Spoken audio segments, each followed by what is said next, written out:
Hey, what's up mga kaballers? Maligayang pagbabalik sa aking channel. Linat pag-usapan natin ang balitang Golden State Warriors pasok na sigurado daw sa playoffs.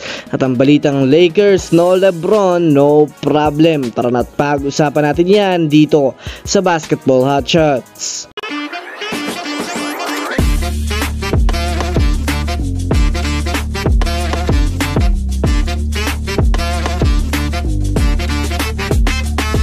Una nga muna tayong dumako mga kaballers sa balita patungkol sa kupunan ng Los Angeles Lakers. Sa kasalukuyan nga po mga kaballers ay panalo na naman ang Lakers kontra sa kupunan ng Milwaukee Bucks sa score na 124-128 na pinangungunahan naman mga kaballers ni na Austin Reeves, D'Angelo Russell at Anthony Davis. Sa nangyaring laban nga po mga kaballers ay masasabi nating napakaganda nga ng naging koneksyon ng main 5 ng Lakers kasama na itong si Rui Hachimura na naging malakas ang impact sa pagtatala nito ng double-double 16 points at 14 rebounds. Bukod pa dyan mga kaballers, hindi nga po napigilan ni LeBron ma-hype sa bench kahit hindi siya nakapaglaro dahil sa nagawang pag-step up ni Austin Reeves. Sa mga di nga po nakakaalam mga kaballers, sila nga po ay may hawak-hawak na 40 wins at 30 losses na sa ngayon ay nasa ikasyam na pwesto sa Western Conference. Kung susumadahin nga natin mga kaballers, secured na nga po ang Lakers sa play-in tournament,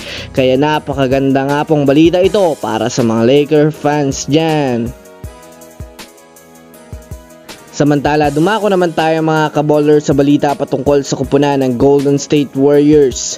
Alam naman nga po ninyo mga kaballers na sa ngayon ay panalo nga ang GSW kontra sa kupunan ng Miami Heat sa score na 113-92 na pinangunahan naman ni Klay Thompson matapos magtala ng 28 points na masasabi nating dinumina nga po ang kupunan ng Miami Heat. Sa kasalukuyan nga po mga kaballers ay kumakartada nga sila ng 37 wins at 34 losses na nasa ikasampung pwesto. Ayon nga po mga kaballers sa mga NBA analysts, sa ganitong sitwasyon nga daw mga kaballers ay dito lumalabas ang pagkabeterano ng GSW sa labanan dahil na rin sa mababa nga daw ang porsyento na matalo na lang sila ng napakadali, lalo pat napakalaga nga po mga kaballers ng kanilang mga laban ngayon. Naniniwala nga ang mga fans mga kaballers na papasok nga daw ang Warriors sa playoffs at makaka-advance hanggang sa finals. Kaya naman talagang kaabang-abang talaga ito mga kaballers. So that's it for today's video mga kaballers. Yan lang ang ating pag-uusapan sa ngayon. Pinutin na ang subscribe and hit nyo na rin ng notification bell para sa mga susunod na update sa mundo ng basketball. Again, this is Basketball Hotshots.